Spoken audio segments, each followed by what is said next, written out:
Hi guys, welcome to this video.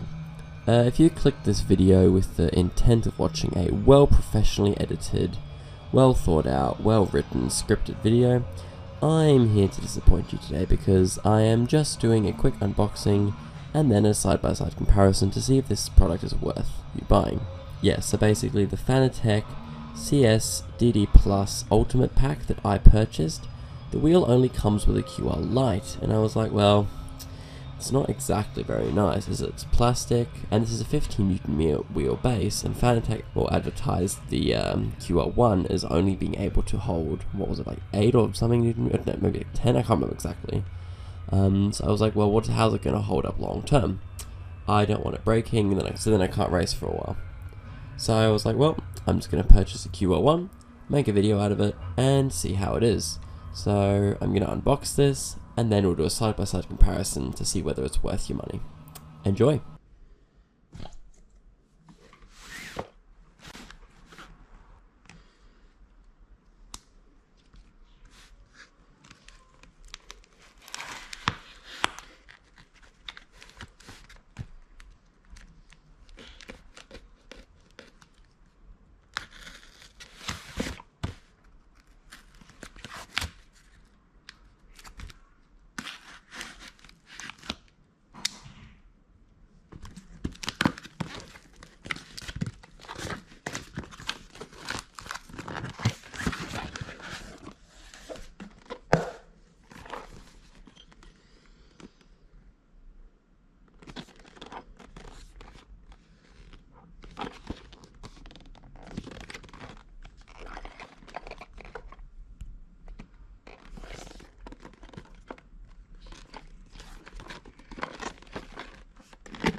Alright, I hope you enjoyed that video today.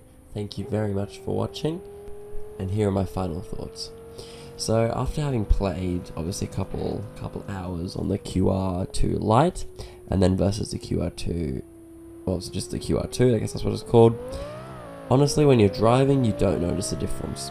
However, there is a lot less flex with the QR2 versus the QR2 Lite, and the overall feel and just quality can be felt with the QR2 versus the QR1. As the QR1 is made of just hardened plastic, it sounds a lot cheaper than obviously the QR2, which has a nice metallic sound to it, and just much better feel overall. So yeah, leave a like, comment, subscribe if you enjoyed. I will leave a link to this product in the description. I am not in any way endorsed or paid by Fanatec to make this review. All of this was paid with my own money. Thank you very much. Bye.